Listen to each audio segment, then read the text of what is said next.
जो एक देशभक्त की आत्मा है, सिर्फ उसकी आवाज सुनाई दे रही है, वो नहीं दिखाई दे रहा है। वो पूछता है यहाँ पर कौन खोद रहा है? तुम्हारे साफ कुर्ते पर एक काला धब्बा जो है वो कैसा है करके रतन जो है शेखर की आत्मा से पूछता है। एक बेचैन आवाज का सपना मैंने देखा, मैं बहुत डर गया हूं करके बताता है। वो आवाज अभी भी जो है मेरे कानों में गूंज रही है।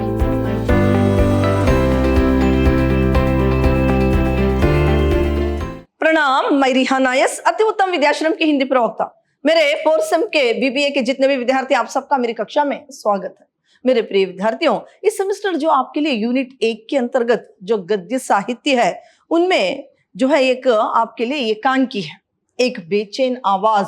आज मैं उसी के बारे में जानकारी दूंगी। पहले हम इस एकांकी के जो एकांकीकार हैं सिद्धनाथ कुमार जी, इनके बारे में संक्षिप्त में जानेंगे।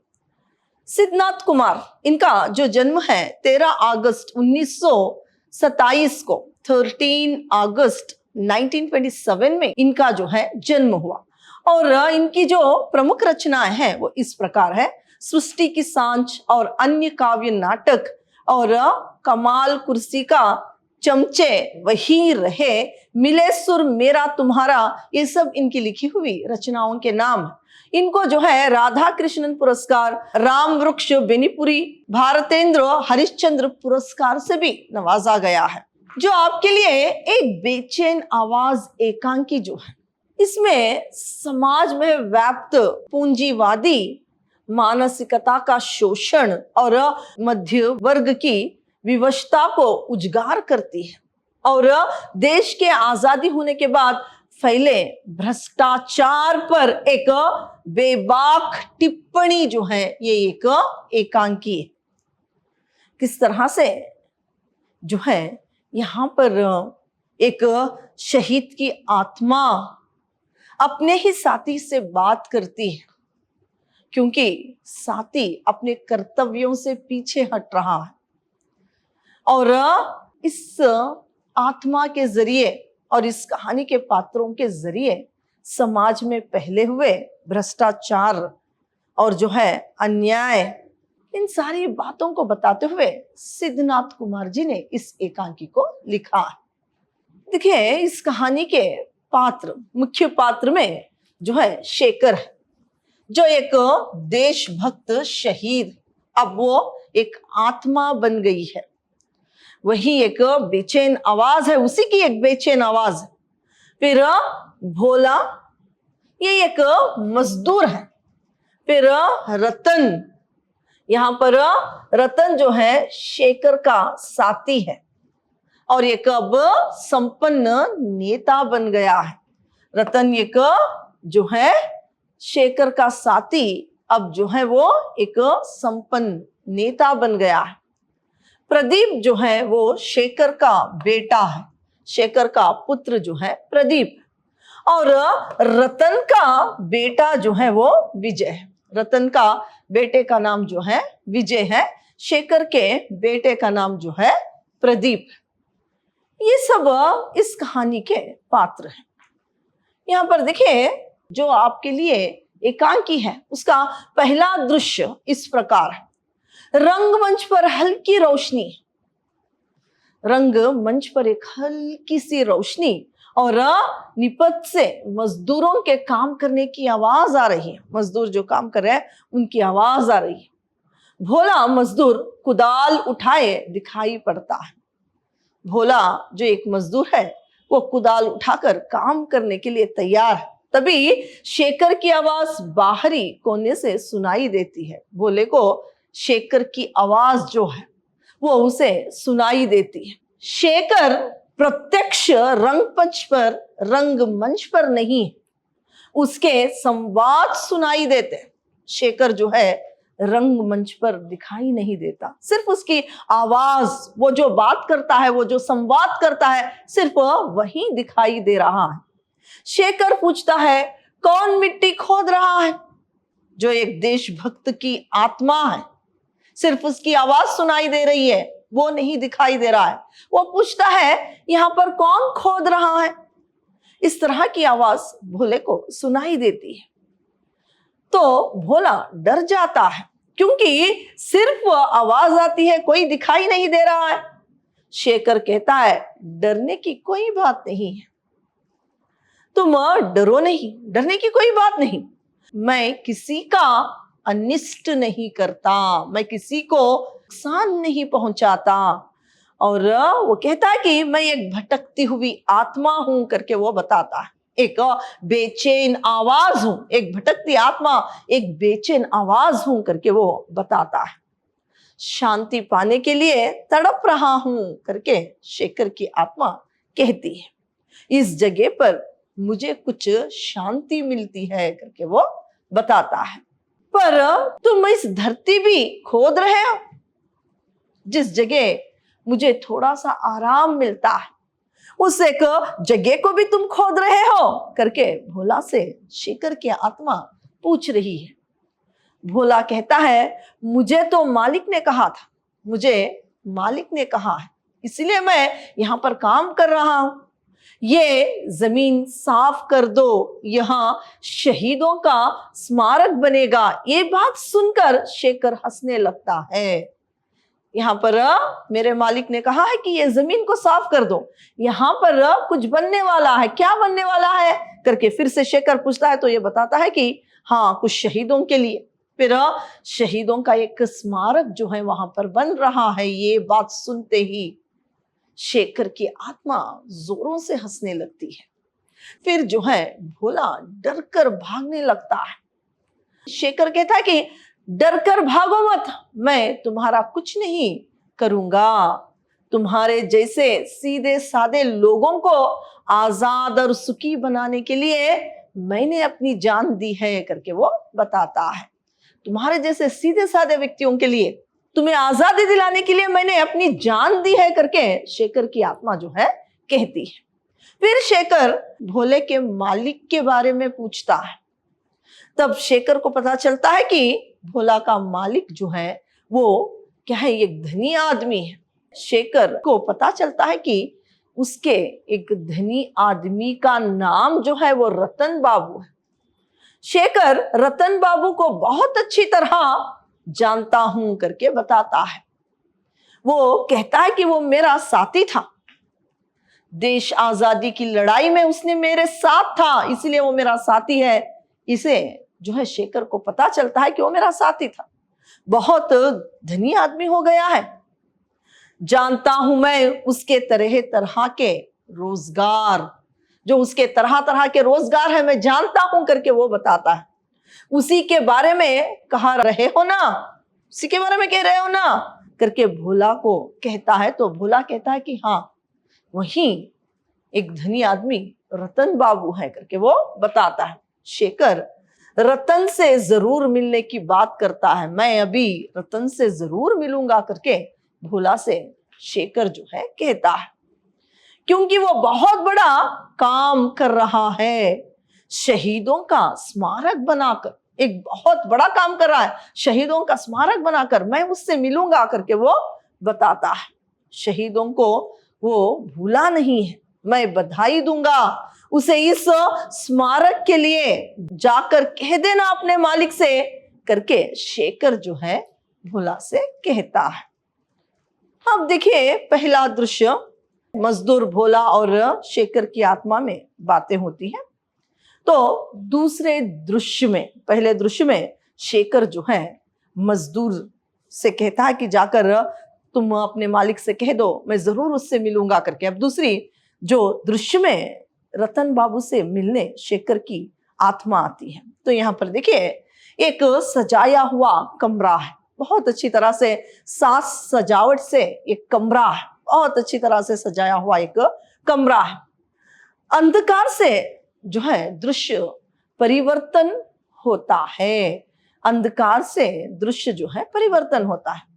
रतन टेबल पर सिर झुकाए कुर्सी पर जो है बैठा है। पहले शेखर की हंसी सुनाई देती है। जो है रतन टेबल पर जो है अपना सर झुकाए बैठा है तो हंसी की जो है आवाज सुनाई पड़ती है। बाद में अंधेरे के भीतर से उसकी धुंधली आकृति दिखाई पड़ती है, उसकी एक धुंधली सी जो है आकृति दिखाई देती है।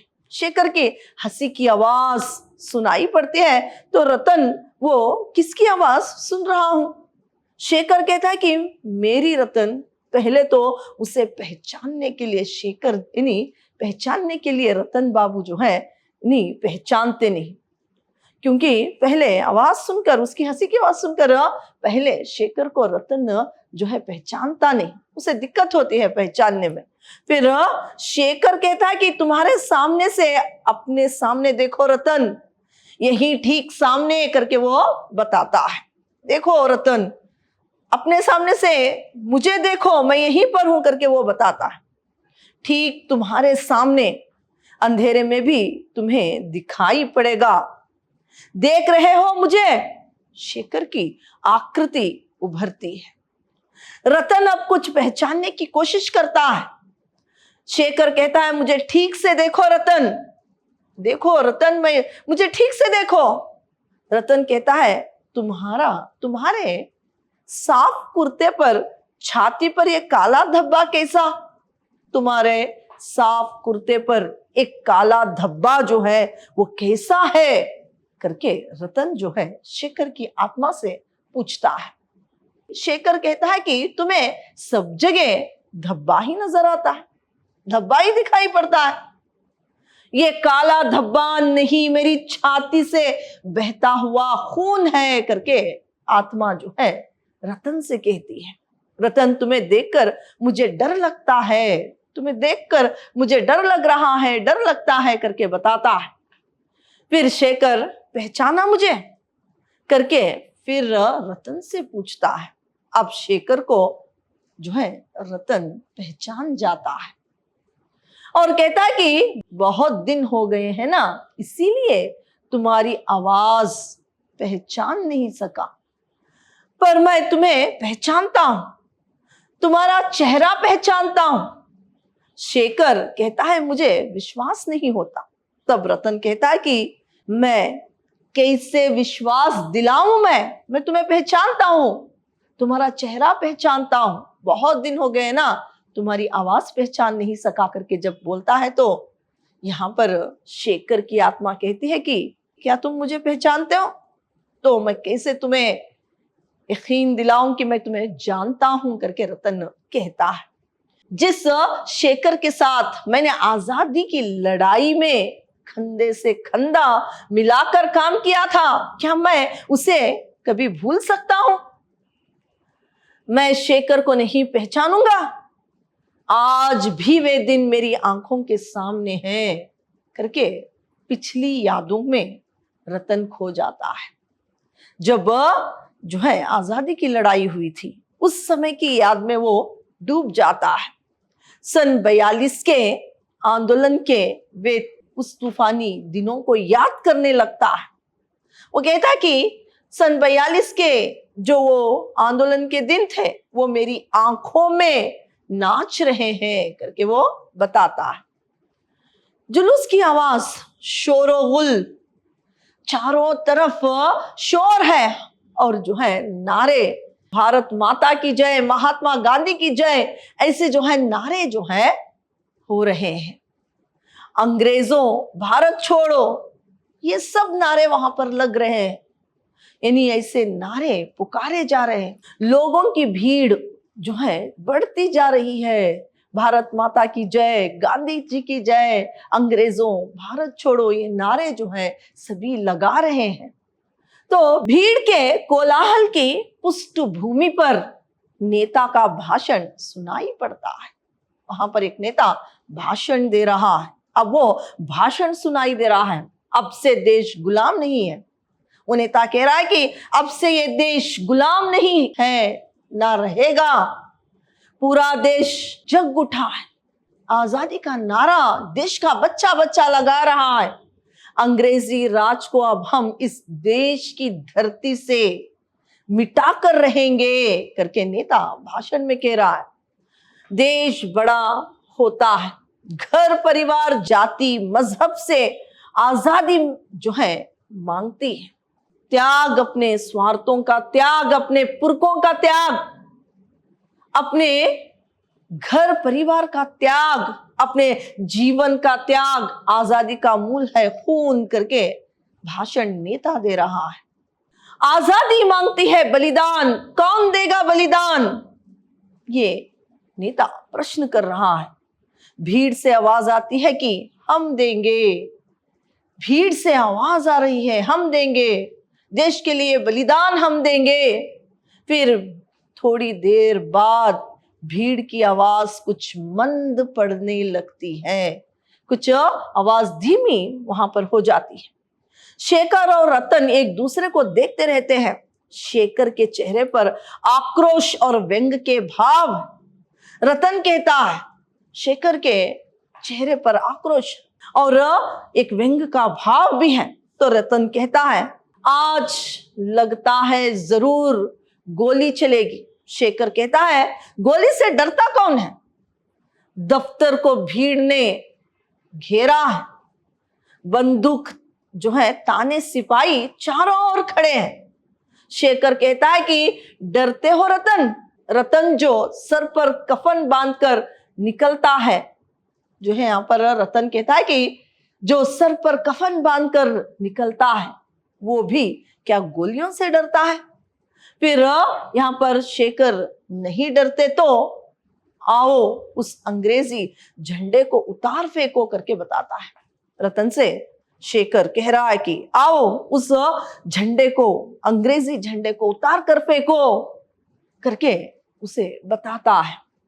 हमें तिरंगा झंडा लहराना होगा, उस झंडे को उतार फेंको। रतन कहता है, यह काम खतरे से खाली नहीं है, इस काम में जोखिम है, बहुत खतरा है। शेखर भीड़ की आवाज उभर कर आती है। शेखर रतन से कहता है, रतन चलो आगे बढ़ो, तिरंगा फहराओ। तभी गोली छूटती है। शेखर को गोली जो है लग जाती है। तभी जो है जैसे ही ये तिरंगे को लहराने के लिए कहता है रतन से, आगे शेखर बढ़ता है, तभी जो है अंग्रेजों की गोली शेखर के सीने के आर पार हो जाती है। यहाँ पर शेखर को जो है गोली लग जाती है। फिर रतन शेखर को ले जाने की बात करता है, चलो यहाँ से मैं तुम्हें लेकर चलूंगा, चलो हम जाएंगे करके जैसे ही वो बताता है, पर शेखर कहता है, मुझे कहाँ ले जाओगे, मैं अब बचूंगा नहीं, मुझे पता है अभी मेरे प्राण जाने वाले हैं, मैं देश के लिए शहीद होने वाला हूं, अब तुम मुझे कहाँ ले जाओगे, मैं बचूंगा नहीं करके शेखर यहाँ पर रतन से कहता है। खून से आजादी की नींव पक्की हो, यही चाहता हूं करके शेखर कहता है। मैं जानता हूं रतन, मैं नहीं रहूंगा, लेकिन मेरा देश आजाद होकर रहेगा। रतन यादों से अभी जो है बाहर आता है, जो अतीत में बीता हुआ पल रतन अभी उसे याद कर रहा था, उसमें खो गया था। तो अब जो है अपनी यादों से वो बाहर आता है। इधर शेखर की हंसी की आवाज आती है। रतन कहता है, तुम हंस रहे हो शेखर? शेखर कहता है कि क्या तुम वही रतन हो? बताओ कि तुम उस समय जो मेरे लिए यानी मेरे साथ देश की आजादी में भाग ले रहे थे, क्या वही रतन तुम हो करके एक प्रश्न जो है पूछता है। रतन कहता है कि मैं कुछ समझा नहीं। शेखर कहता है कि तुम इतना बड़ा काम कर रहे हो, शहीदों का स्मारक बना रहे हो, व्यंग की हल्की सी हंसी तुम्हें बधाई देता हूं। व्यंग से हंसते हुए इतना बड़ा तुम काम कर रहे हो, शहीदों के लिए एक स्मारक बना रहे हो करके शेखर की आत्मा जो है व्यंग से रतन से कहते हुए व्यंग से ही हंस पड़ती है। रतन जिन शहीदों के बलिदान से देश आजाद हुआ है, उन्हें याद करना मेरा ही नहीं पूरे देश का कर्तव्य है करके बताता है। मैं गर्व का अनुभव करता हूं कि शेखर तुम मेरे साथी हो, तुम मेरे साथी हो, मैं गर्व करता हूं करके शेखर की आत्मा से रतन कहता है। फिर शेखर भी कहता है, एक और तुम शहीदों का स्मारक। फिर शेखर भी कहता है कि काश मैं भी तुम पर जो है इसी तरह गर्व कर सकता करके शेखर जो है रतन से कहता है। शेखर की आत्मा रतन से कह रही है। फिर यहां पर देखिए, फिर शेखर कहता है कि एक और तुम शहीदों का स्मारक और दूसरी ओर आदर्शों की हत्या, आदर्शों की ही नहीं अपने देश के मनुष्यों की भी हत्या तुमने की है। एक और तुमने आदर्शों की हत्या की, एक और देश के मनुष्यों की हत्या की करके बताता है। रतन कहता है मनुष्य की हत्या। तब शेखर कहता है कि हो रतन, लेकिन सबसे अधिक आहत हुआ मैं 4 दिन पहले, जब मेरे बेटे प्रदीप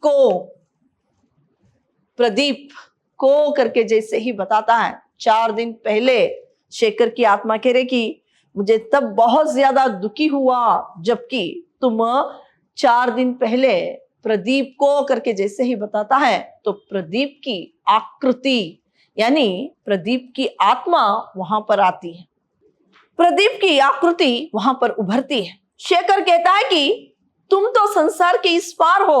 अब प्रदीप कहता है कि तुम कौन है, आप कौन है करके प्रदीप की आत्मा शेखर की आत्मा से पूछती है।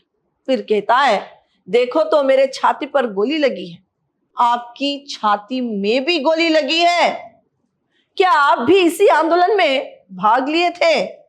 तो शेखर कहता है नहीं, इस आंदोलन में मैंने भाग नहीं लिया। 42 के आंदोलन में जब मुझे गोली लगी थी तब तुम सिर्फ 2 साल के थे। जब मैं 42 का देश की आजादी के आंदोलन में भाग लिया था, जब मैंने देश के लिए अपने प्राणों की आहुति दी, उस वक्त तुम केवल 2 साल के थे। हमेशा तुम्हें देखता रहा हूं, जब आज तुम्हें गोली लगी तो मैं बेचैन हो उठा। तुम मेरे बेटे हो प्रदीप, इतने दिनों आप कहां थे? तुम मेरे बेटे हो प्रदीप करके जैसे ही शेखर की आत्मा प्रदीप की आत्मा से कहती है तो प्रदीप की आत्मा कहती है कि इतने दिनों से आप कहां थे? तो शेखर कहता है कि क्या कर सकता हूं मैं बेटे, मैं तो संसार के उस पार हूं। तुम सबको तकलीफ में देखकर मैं बेचैन हो सकता हूं, तड़प सकता हूं, लेकिन कुछ कर नहीं सकता करके बताता है। मैंने आदर्शों के लिए जान दी थी, आजादी के लिए मरना मेरे हाथ में था, लेकिन सुखी बनाने के लिए कुछ करना मेरे हाथ में नहीं था करके शेखर कहता है। वह तो मेरे साथियों के हाथ में है, वो तो सुखी बनाना जो है मेरे साथियों के हाथ में था, मेरे हाथ में नहीं था, क्योंकि मैंने अपने प्राणों की आहुति देकर उस पार चला गया था। इस देश के जीवित लोगों के हाथ में था इस देश को सुखी बनाना। फिर प्रदीप से पूछते हैं तुम्हें गोली कैसे लगी? तुम भी दुकान लूटने गए थे क्या करके शेखर की आत्मा प्रदीप की आत्मा को पूछती है। प्रदीप कहता है नहीं पिताजी, मैं तो देखने गया था कि अनाज कहाँ मिल सकेगा। घर में चावल, गेहूं या कुछ और अनाज कुछ भी घर में नहीं था। लोगों को मालूम हुआ कि रतनचंद्र के गोदाम में अनाज भरा पड़ा है, तो यहां पर उसे लूटने के लिए लोग निकल पड़े। मैं तो एक किनारे था, भीड़ उमड़ती जा रही थी, चावल दो, गेहूं दो, जो है यहां पर खोलो बंद गोदाम। तभी रतनचंद की फोन में आवाज आती, हेलो, बहुत बड़ी भीड़ है, मेरा घर और गोदाम की ओर भीड़ बढ़ती जा रही है। तभी बड़ी संख्या में वहां पर पुलिस आती है। यानी यहाँ पर जब ऐसे हुआ था 4 दिन पहले, तो उस वक्त जो है रतन पुलिस को जो है इत्तला कर देता है। बड़ी संख्या में पुलिस वहां पर आती है और भीड़ को जो है वहां पर वो कंट्रोल करने लगती है। तो यहाँ पर पुलिस है करके पता चलता है, गोली जो है छूटती है। फिर शेखर आहा कहता है, यानी वो गोली उसके बेटे के सीने के आर पार हो गई थी। जो गोदाम लूटने के लिए नहीं गया था, कोई अनाज उठाने के लिए नहीं गया था, सिर्फ वो किनारे पर खड़ा था, वैसे ही पुलिस की गोली जो है प्रदीप के सीने के आर पार हो जाती है। शेखर उसको याद करके आहा करके उसके मन से एक आहा निकलती है शेखर की आत्मा से। फिर रतन से कहता है, गोली तुमने मारी रतन, गोली मैंने कहा मारी है करके रतन बोलता है। तुमने गोली मारी रतन, मेरे बेटे को तुमने गोली मारी। तो यहां पर रतन कहता है कि मैंने गोली कहाँ मारी, उस समय मैं घर में था, पुलिस ने मारी थी, पुलिस खुद नहीं आई थी, तुमने बुलाया था। निहत्ते बेकसूर को गोली लगी थी, ये गोली तुमने मारी थी रतन करके शेखर कहता है। अनाज की कमी थी, चारों ओर सूखी थी, तुमने अनाज बनकर अपने गोदाम में रखा था, तो क्या लोग क्या करते, तुम्हारे जैसे लोगों ने ही देश को मुसीबत में डाल रखा है। प्रदीप को गोली लगी, क्या अपराध किया था उसने, बताओ उसने क्या अपराध किया था। रतन कहता है कि मैं क्या कर सकता हूं इसमें, मैं क्या कर सकता हूं। शेखर उसका यह अपराध था कि अपनी मां, पत्नी, बच्चों को जो है अनाज जुटाना चाहता था, उनको भूख से रहने से बचाने के लिए अनाज जुटाने के लिए गया था। क्या ये अपराध उसका था? क्या इसीलिए मैं शहीद हुआ था कि शहीदों के बेटों को गोली मारी जाए? ये भी प्रश्न जो है रतन से पूछता है। यहां पर देखिए, अनाज के दानों के लिए क्या है, शहीदों के बेटे को गोली मारी जाए। मैं पूछता हूं तुमसे, हजारों लोगों की जिंदगी को तुमने परेशानी में क्यों डाल रखा? रतन कहता है कि तुम बार बार मुझे ही क्यों दोष दे रहे हो? तो यहां पर शेखर कहता है, इसीलिए कि तुम मेरे साथी हो, इसीलिए बार बार मैं दोष दे रहा हूं कि तुम मेरे साथी हो। आजादी की लड़ाई में तुमने भाग लिया, तुमने लड़ाई की थी, तुम्हें पता है आदर्श क्या है, तो इसीलिए मैं तुम्हें दोष देता हूं करके बताता है। तुम देश के सेवक हो रतन, तुम देश के सेवक हो, आदमी को जमाने के साथ चलना है करके रतन बताता है। तुम देश के सेवक हो, जैसे ही शेखर की आत्मा रतन को कहती है, तो रतन कहता है कि आदमी को जमाने के साथ चलना है करके बताता है। आज तुम होते तो तुम भी वही करते जो और आदमी करते हैं। जमाने के साथ जैसे और आदमी चल रहे हैं, तुम भी जीवित होते तो ऐसे ही तुम जो है इसी संसार के साथ चलते करके बताता है। तुम भी चोरी करते, बेईमानी करते, चोर बाजारी करते, परिवार को सुखी बनाने के लिए ये सारे काम तुम भी करते करके बताता है। तब शेखर की आत्मा में आक्रोश आ जाता है और आक्रोश तेज हो जाता है और कहता है कि बंद करो बोलना, तुम मुझे अपने में शामिल ना करो। आजादी के लिए बार बार मैं मरूंगा, अपने आदर्श की हत्या कभी नहीं होने दूंगा करके शेखर की आत्मा कहती है। अगर तुम अधिक बोलोगे तो तुम्हारा गला घोंट दूंगा, मैं अभी तुम्हारा गला घोंट दूंगा अगर तुम ज्यादा बोलोगे तो करके बताता है। तुम समझते हो कि मैं मर गया और मैं कुछ नहीं कर सकता, पर मेरे हाथों में अभी भी वो शक्ति, वो ताकत है, मैं तुम्हारा गला घोंट सकता हूं करके शेखर की आत्मा कहती है। रतन चिल्लाता है, आह आह। रतन जैसे कि कोई उसे सचमुच उसका गला घोंट रहा, ऐसे उसे महसूस होता है।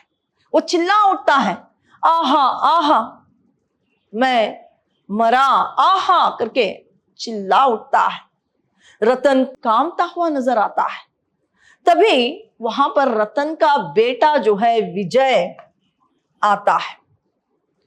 रतन का बेटा, क्या हुआ पिताजी, क्यों आप चिल्ला रहे थे, क्या हुआ करके पूछता है। रतन कहता है कि मैं डर गया हूं बेटे, मैं डर गया हूं। एक भयानक सपना, एक बेचैन आवाज का सपना मैंने देखा, मैं बहुत डर गया हूं करके बताता है। वो आवाज अभी भी जो है मेरे कानों में गूंज रही है, वो आवाज मेरे कानों में अभी भी गूंज रही है, बेटे मैं जो है डर गया हूं करके अपने बेटे से रतन कहता है। तभी पर्दा जो है गिर जाता है। तो आपकी जो एकांकी थी, एक बेचैन आवाज, इतनी ही थी। धन्यवाद।